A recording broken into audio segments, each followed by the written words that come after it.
Bien, en esta parte sobre la unidad que estamos viendo sobre la civilización inca, uno de los puntos más importantes que debemos ir trabajándolo, porque a partir de ello tenemos que ir identificando elementos importantes que hacen a la concepción andina, es decir, como la economía, que es uno de los puntos más importantes del análisis antropológico en lo que corresponde a teorizar, analizar y ver las experiencias que hoy por hoy las tenemos en nuestras provincias, que tiene que ver con el intercambio, la reciprocidad, el manejo de pisos ecológicos, tal vez no a la magnitud que nos habla John Musa, pero es importante recorrer un poco lo que nos da la etnohistoria.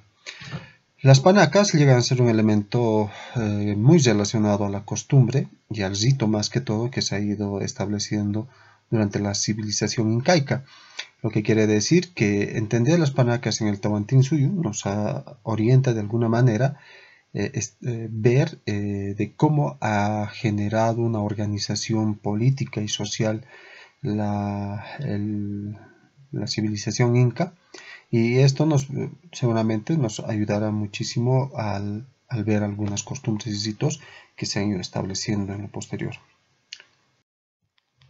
Bueno, ayllus y panacas. Antes de ingresar a ayllus y panacas, entonces nosotros primero tenemos que, para entender de cómo se han originado los ayllus y más que todo las panacas, tenemos que entender que casi entre los 1000 y 1400 después de Cristo, antes de que, como en la anterior clase habíamos comentado sobre el origen de los incas a través del mito de los cuatro hermanos Ayar, esta etnia inca de alguna manera ha tenido que generar una organización y estrategias de consolidación para establecerse en el Valle del Cusco. A ese periodo étnico, es decir, de cuando salen del Pacarectambo o del Tambo Toco, usualmente se le denomina como la cerámica Quilque, es decir, es el periodo Quilque. ¿Ya? Y dentro de ello, lo que quiere decir este periodo, que se han registrado otros grupos antes de la llegada de los incas, cuya organización también estaba establecida por un sistema, muchos consideran por un sistema dualista, así como lo que habíamos hablado con Toca Capac y Pinawa Capac, por un lado, y lo que sería el Ayar Uchu, que de alguna manera nos hace entender que ya existían o se registraban grupos antes de la llegada de Manco Cápac, ya dentro del mito, con sus cuatro hermanos. ¿Cómo debemos ver o cómo hemos ido analizando los cuatro hermanos? Son periodos que han ido estableciendo y han permitido la llegada del último hermano menor. Es decir, todos descienden de un mismo origen, y es por eso que el término de hermano en esta categoría se la denomina tal vez por el origen o por el ayu de pertenencia cuando ellos eran parte de la estructura tihuanacota, por ejemplo. Por eso tal vez los periodos que aquí nos menciona la historia, cuando nos hablan de Ayarauca, Ayarcachi, donde ya había una prevalencia de estos grupos cerca de los valles del Cusco, donde nos hablan de cómo han enfrentado a otros grupos ya nativos que ya existían anterior a la llegada de estos otros como los sauceras, los poques o los huaylas, por ejemplo, y asimismo los alcahuizas, nos hace entender que pues ya de alguna manera en el valle ya se cultivaban grandes terrazas, existía un excedente agrícola importante, y lo que hace en la última etapa del mito de los hermanos Ayar es que Ayar Manco o Manco Cápac de alguna manera termina consolidando todo el territorio de lo que es el Cusco, enfrentándose a los demás grupos con alianzas que han permitido a partir de aquellos otros grupos que lo han antecedido. Así es lo que se ha ido generando y estableciendo en esta parte. Hay que entender también que la aparición de jefaturas en este periodo está muy enraizado a los jefes guerreros, que en ese periodo se los llamaba sinchis. Y de esta manera entonces tenemos que ver que una forma de consolidación y de consolidación, y para enfrentar a otros grupos vecinos que estaban en un proceso de expansión, tenían una forma de consolidación que ha sido la consolidación por matrimonios o en el caso por guerra. ¿Qué quiere decir por matrimonio? Para no entrar en un conflicto, entonces la alianza se generaba a través de un matrimonio entre la hija del Sinchi y entre Sinchis, y esto permitía que el pacto y la alianza quedara, y de alguna manera eso permitía que no encontremos un proceso de refriega, podríamos decir, o de exterminio en otro orden. Y si en este caso no existía este pacto o esta alianza, estaban las guerras, ¿no? Y ahí viene pues el sometimiento de uno en relación a otro. En este caso, el Inca a otros grupos que ya conviven en este lugar. Bueno, bajo esa premisa, ¿por qué es importante hablar en esta etapa de este orden? Porque cuando los migran estos 4 hermanos Ayar, y más que todo el último Ayar Manco, porque ahí viene el origen, este grupo, esta etnia inca para este periodo, ¿ya? Estaba formada por 10 ayllus, es decir, aparte de los 4 hermanos Ayar que venían de una sangre o un grupo consanguíneo en común, existían ayllus o 10 ayllus custodios que venían junto a ellos. Y ahí viene dentro del mito qué sucede con los 10 ayllus anexos que acompañaron a los 4 hermanos Ayar y que de alguna manera han sido parte del proyecto de la consolidación en el antiguo Jacamama y posteriormente llamado el Cusco. Se considera que una vez Manco Cápac, tomando los territorios principales y reduciendo a los grupos nativos que estaban en el antiguo Jacamama, una vez consolidándolo, se dice que pues Manco Cápac empezó a hacer una división en 4 barrios principales, o 4 suyos en este caso, y de estos 10 ayllus anexos que habían acompañado, los había dividido en 2 grupos, y estos 2 grupos han generado las famosas 2 parcialidades, 5 parcialidades que van denominando al Hanan y 5 al Urin. Es decir, se lo conocía como el Hanan Cusco y el Urin Cusco. Esto es interesante porque lo que nos habla es que tanto la parcialidad Hanan como la parcialidad Urin al mismo tiempo se subdividían en 2 mitades. ¿Ya?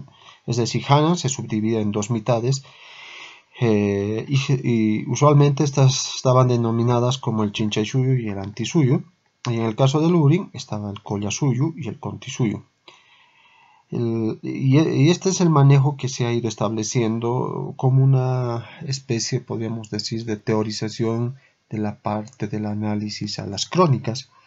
También tenemos que entender que durante el periodo de Topac Cápac y Pinawa Cápac ya existían los famosos 4 barrios o la redistribución que ya se había establecido, lo que nos hace entender qué grupos pertenecerían, porque el Tahuantinsuyo prácticamente se va a formar con el periodo expansionista de la civilización inca, es decir, Chinchaysuyo y Antisuyo son regiones, ya son territorios que van a conquistar en este periodo. Pero ¿cómo podemos interpretar esta parte? Por ejemplo, los ayllus Hana, que han conformado estos 10 ayllus anexos que han acompañado en el origen o mito incaico, estaba el Chavita Cusco, ya el Airaca Ayllu, el Tarpuntay Ayllu, el Huacaitaiki Ayllu, el Saño Ayllu, serían los 5 ayllus Hana, que de esta manera los nombres que les acabo de decir serían los 5 primeros ayllus que correspondían a los ayllus anexos o custodios, que así también son conocidos. Y los otros 5 que correspondían a los ayllus Uri sería el Sutig, el Maras, el Cuicusa, el Masca y el Quesco. Estos otros 5 ayllus serían de alguna manera establecidos en la parte Uri, Y dentro de la elemento simbólico estaríamos hablando Hanan masculino, Urim femenino, y hay una sobreposición de Hanan en relación a Urim. Y dentro de la categoría del análisis al propio Manco Cápac deviene pues también de los territorios Urim, que quiere decir que de alguna manera este Manco Cápac en una primera concepción estaba muy inclinado al elemento religioso. Es por eso que él aborda que es hijo del dios Sol. Y el Hanan prácticamente es un argumento simbólico establecido al expansionismo territorial, es decir, a la parte guerrera. Es tal vez por ahí que se entiende esta división y la sobreposición de Hanan en relación a un Urim durante el periodo de Pachacútec Inca, que eso lo vamos a ir viendo. Pero para que un poquito vayamos viendo con lo que vamos a entender por ayllus o panacas. Entonces, en ese primer orden iríamos hablando de lo que es una panaca y el porqué de la importancia de la panaca en el periodo de la civilización inca. Bueno, John Rowe, un arqueólogo, antropólogo, de alguna manera él nos establece que ya en el periodo de la civilización inca se divide en tres periodos. El periodo mítico, que estaría correspondiendo a los 4 hermanos Ayar. El periodo de los grandes reinos, ¿ya? Y los grandes reinos nos estaríamos refiriendo prácticamente a estos grupos, a los primeros 5 incas que han sido parte de la conformación, ¿ya?, de la etnia inca, es decir, su articulación, siendo los primeros que han derrotado a estos grupos que convivían con ellos, es decir, estamos hablando de los sauceras, estamos hablando de los poques, de los huaylas, y que de alguna manera llegan a ser pues estos 5 reinos los que permiten la consolidación en el valle. Entonces John Rowe, cuando analiza la situación del ayllu y lo que es la panaca, hay una especie de confusión porque en todas las crónicas no existe el término panaca, y que más que todo se conoce este término en las últimas crónicas de los periodos de 1610 para arriba, y se considera que esto ha devenido ya tal vez con Garcilaso de la Vega, que considera cómo podían reconocer la diferenciación de panaca en relación a ayllu. Y ahí viene pues la investigación y cómo podríamos nosotros entenderlo. Para hacerlo un poco más simple y no entrar en mucha complejidad, lo que vamos a ir es a lo siguiente. Ayllu es un grupo consanguíneo, ¿ya?, que tienen por consanguinidad a un ancestro en común, y que de alguna manera este ancestro en común establece las relaciones de consanguinidad y de parentesco. En el caso de la panaca es una construcción genealógica que también está basada en un ancestro, pero una panaca está establecida su construcción genealógica a partir de la jerarquía incaica. El ayllu en este caso por ejemplo, los ayllus anexos o custodios han sido parte de un ayllu reconocidos por Inca, pero nunca han sido parte de una panaca, es decir, la panaca era exclusivamente para la descendencia del Inca rey o del sucesor, ¿ya? Entonces ahí deviene esta diferenciación y cómo se ha ido analizando y se ha ido interpretando lo que es la panaca. Lo que nos interesa en este caso es encontrarnos con la panaca, ¿no? Por el lado de las panacas, entonces la élite incaica podía tener 2 grupos, ya 2 formas de la inca o a la élite incaica. Uno por el lado de los ayllus, que es un nivel jerárquico inferior, y identifican a los aliados del Inca. ¿Qué quiere decir? Como anteriormente les decía, que cuando entraban en pugnas o luchas tribales, habían 2 caminos. Uno era la guerra y el exterminio, o 2, la alianza. Entonces muchos de estos grupos prefieren estar aliados con el Inca, entonces de alguna manera el Inca contraía un cierto matrimonio con mujeres ya escogidas por los grupos vencidos, y que de alguna manera eso le permitía fortalecer, tener una relación consanguínea. Y por el otro lado, las panacas, que es un vínculo directo con los descendientes directos de una clase real, desde un ancestro común hasta el Inca, que va a ser coronado como el jefe supremo, y que de esto le permitía al Inca de alguna manera tener una forma de gobierno y un equilibrio, podríamos decir, que de alguna manera le permita tener la totalidad del poder y la gobernación o el gobierno sin un elemento que le permita en lo posterior tener problemas, ¿ya?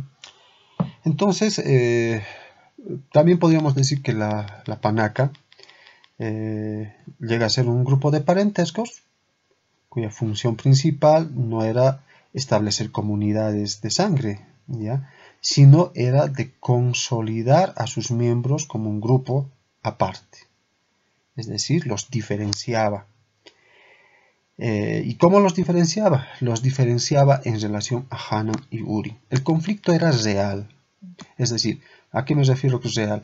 El conflicto era en relación a las descendencias de cada rey inca, y para que no exista conflictos entre los ayllus antiguos y los ayllus de nueva descendencia inca, lo que hace el Pachacute Inca, porque se considera que a partir de Pachacute Inca existe una reforma de ver a los reyes incas o verse a la estructura incaica como tal. Entonces, ¿qué quiere decir?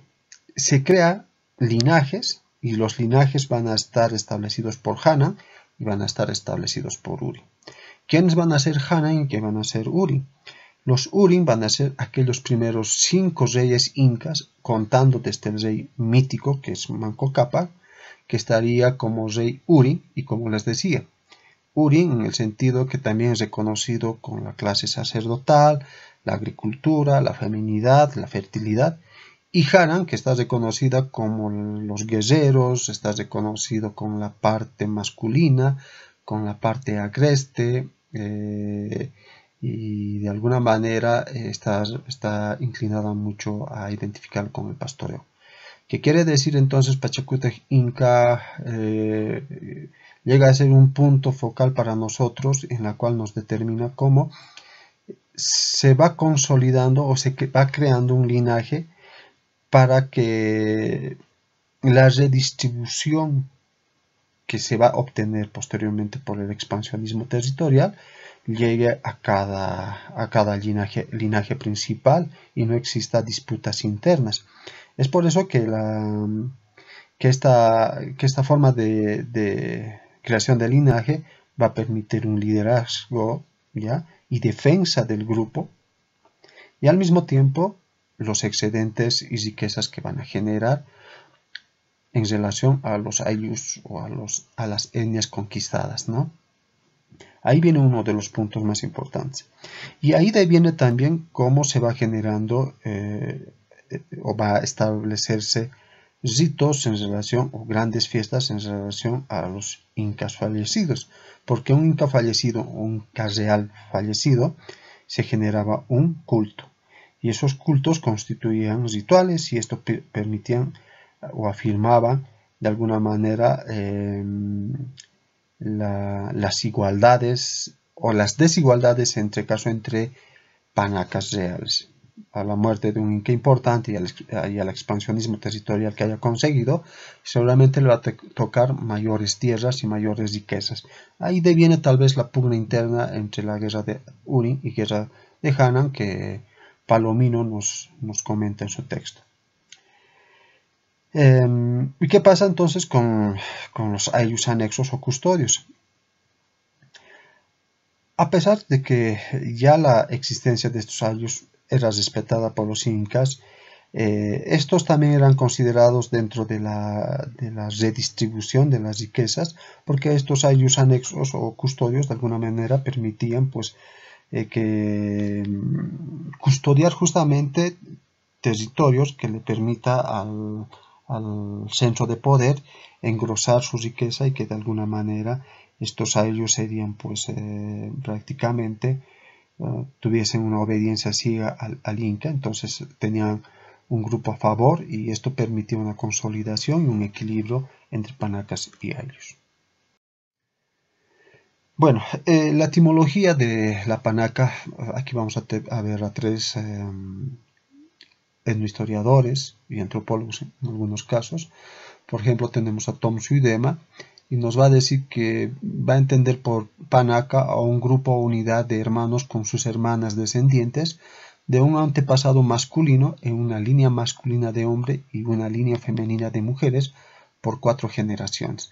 Esto es lo interesante porque nuevamente recapitula lo que habíamos establecido de que hay un antepasado o un ancestro en común que todos devienen de ello y en una línea masculina, lo que se refiere que tenemos al rey Inca, el rey Inca va a ser sucedido por su primogénito, ¿ya?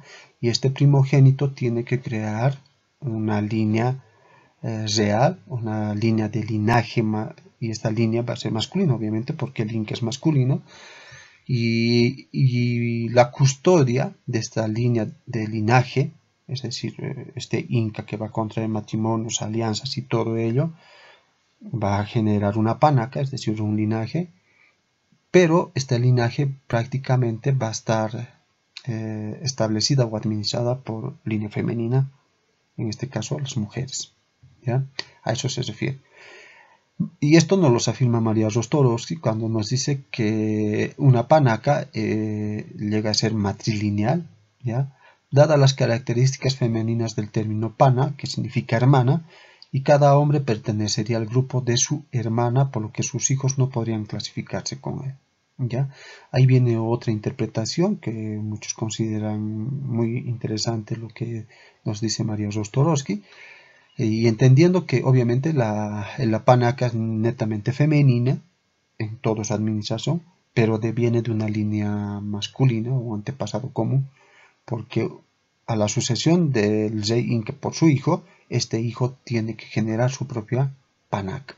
Y esta panaca va a estar establecida por todas las mujeres que va a conllevar el Inca en matrimonio o alianzas, y obviamente a los hijos que en lo posterior van a suceder al propio Inca. Y Valcárcel nos va a decir que Panacaj podría leerse como la que es hermana, sin explicar la presencia de varones al interior de estos grupos. Entonces, Panaca significaría descender, ¿no? Es decir, desciende de un linaje. Y el significado de panaca, muy relacionado a lo que dice María Rostorowski, sería pues pana, hermana, ¿ya? Y ñaña, que sería pues lo que la mujer le diría al varón. La mujer le diría ñaña y el varón le diría pana. Ahí viene el significado de hermana y hermano, ¿no? En el caso del término de decir hermano, estarían los términos huauque y tora.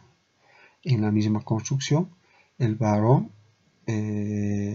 estaría considerando a huauque a su hermano, mientras que la mujer lo llama tora. Como vamos viendo, entonces aquí los términos lingüísticos son muy importantes. Y aquí el término pana llega a ser pues, un elemento que define el grupo y el futuro Inca a qué panaca corresponde. Más o menos la lectura sería las que son hermanas de, y ahí define a qué hermana corresponde esa panaca, y este Inca, que va a ser en sucesión el que va a armar esta panaca, le pertenecería a su linaje. Bueno, en este cuadro lo que estaríamos viendo en relación a la descendencia de una pana, justamente en la línea roja que ustedes van viendo, está el Pachacútec Inca, ¿ya? Y aquí viene la historia y aquí viene la construcción. Bueno, yo les decía, los 5 primeros reyes Inca, ¿ya? Que sería Rurin-Cusco, Manco Cápac, Urin-Cusco, Sinchi Roca, Loque Yupanqui, Maite Cápac, hasta Capac Yupanqui estaríamos hablando de que llegan a ser aquellos primeros 5 reyes incas que han dado consolidación en el Valle del Cusco, es decir, que han terminado de consolidar y de conquistar el Valle Cusqueño y su transformación obviamente del término de Jacamama a Cusco.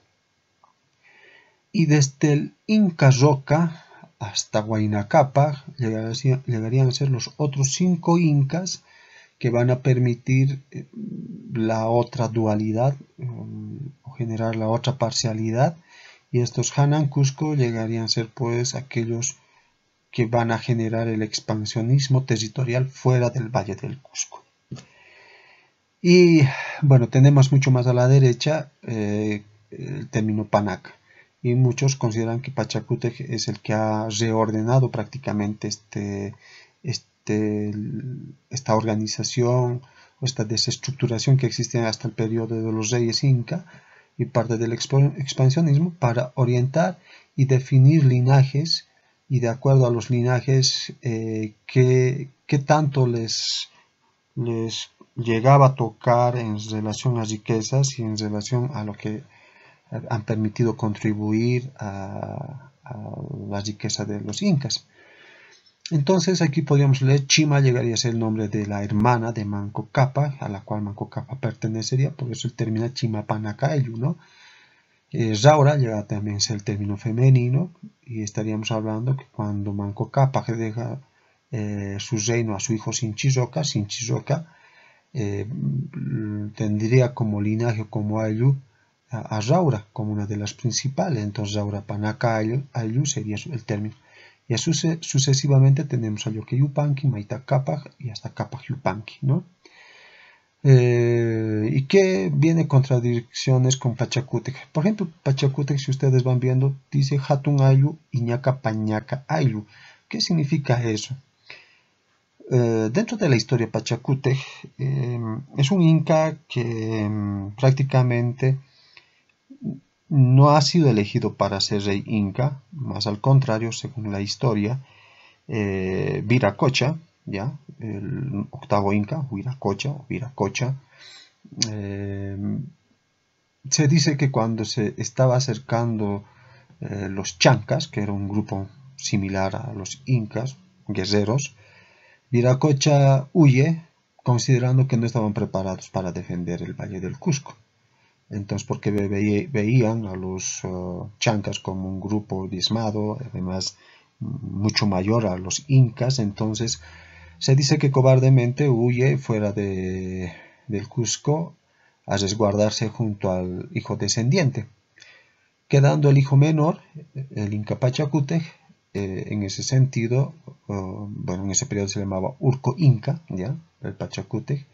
Urco Inca se queda y empieza a dialogar con pequeños grupos para generar alianzas, para esperar y enfrentarse a los chancas. Y ahí viene el mito de las famosas piedras que se transforman en guerreros y ayudan y terminan una lucha con los chancas, cayendo o venciendo, mejor dicho, los incas en relación a los chancas, y que de esta manera Pachacútec quita la borla del Mascaypacha, es decir, la borla del Mascaypacha significa el reconocimiento de autoridad a su propio padre y prácticamente el desconocimiento a la descendencia del hijo mayor, y Pachacútec se vuelve en el Inca Rey, en este caso, y a partir de ello conforma un ayllu principal, el famoso Hatun Ayllu, que significa que llegan a ser los ayllus que han permitido estar en la batalla y los reconoce como tal el Inca Pachacútec. Y justamente el término Pachacútec de Urco Inca es similar a la de Manco Cápac, que quiere decir que transforma no solamente su nombre, sino va a transformar también la organización política y de linaje de la civilización inca.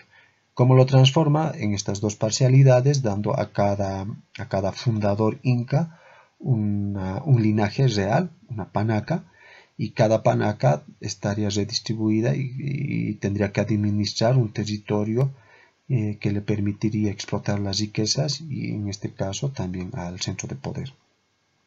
Es por eso que para muchos es importante Pachacútec, porque a partir de Pachacútec ya se habla de un expansionismo de los cuatro suyos, tomando prácticamente todo este territorio a su poder y a una administración muy compleja. Estaríamos hablando de este Pachacútec, Tupac Yupanqui hasta Huayna Cápac, que llegarían a ser los tres grandes reyes incas y que han permitido reconocer como el imperio incaico como tal, ya no como un simple estado. Y es por eso que Tupac Yupanqui, por ejemplo, ya no habla de Panaca, sino él se considera como el Capajayo, que significa Capac, el ayu más rico, el ayu rico o el ayu más grande que se pueda ver, ¿no? ¿Por qué se da dos términos o un solo término, ya no de Panaca, sino el que Tupac Yupanqui quiere ser reconocido como el ayu, que prácticamente ha permitido el expansionismo territorial, ya que Tupac Yupanqui tiene una historia muy interesante. Se dice que es uno de los primeros navegantes que ha permitido navegar por el Pacífico, llegar hasta la isla de Pascua en Chile, haya tenido contacto con ellos. Es decir, ha sido uno de los incas que ha avanzado muchísimo y que ha generado también consolidación y alianzas importantes. Lo mismo sucede con su hijo Huayna Cápac, y a partir de Huayna Cápac podríamos ver a dos hijos que va a tener este Inca, como es Atahualpa y Huáscar. Muchos consideran que Huáscar es el descendiente directo de Huayna Cápac, cosa que no considera Atahualpa esa consolidación, porque ¿qué quiere decir? ¿Cuál es la pelea interna en este caso? Huáscar pertenece a la parcialidad Urin-Cusco y Atahualpa a Hanan-Cusco, pero Huayna Cápac decide restituir a Urin, ya al territorio Urin, los privilegios que anteriormente tenían. Es por eso que considera que su sucesor directo llegaría a ser Huáscar. Atahualpa reniega en ese sentido, pues que consideran que el liderazgo debería seguir siendo el Hanan, y en una lucha que tienen entre hermanos, Atahualpa, que estaba en una expedición por Chile enterándose de que su padre Huayna Cápac había dado por descendiente a Huáscar, decide junto a sus capitanes ingresar al Cusco, perseguir a Huáscar, mata a gran parte de la panaca que estaba conformando Huáscar, es decir, a su descendencia, y se consolida Atahualpa como el sucesor directo de su padre Huayna Cápac. Y en ese trance, bueno, llegan los españoles, Francisco Pizarro y toda su comitiva de 200 hombres, bueno, donde bajo engaños prácticamente Atahualpa, que hasta el último día consideraba que iba a ser liberado, pues queda diezmado. Y si tenemos la historia, podríamos ver lo que Atahualpa ha esperado muchísimo, de alguna manera